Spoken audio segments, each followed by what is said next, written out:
আসসালামু আলাইকুম রহমতুল্লাহি ওবারাকাতুহ।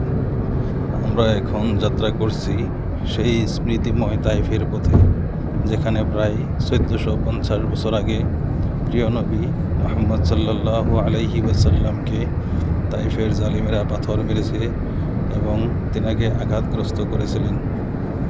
ইসলামের শান্তিপূর্ণ বার্তা প্রচারের জন্য তিনি তাইফে গিয়েছিলেন, কিন্তু সেখানকার লোকেরা তাকে অবর্ণনীয় নির্যাতন করেছিল।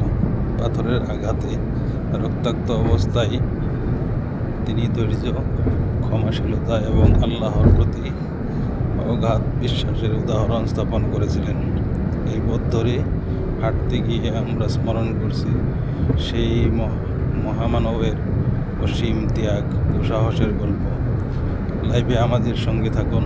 অল্প পরে 1 ঘন্টা পরে ইনশাআল্লাহ লাইভ করব। নবীজির সেই জায়গাগুলো, যে জায়গায় আঘাত করেছিলেন, পাথর মেরেছিলেন জালিমেরা, সেই জায়গাগুলো দেখাবো।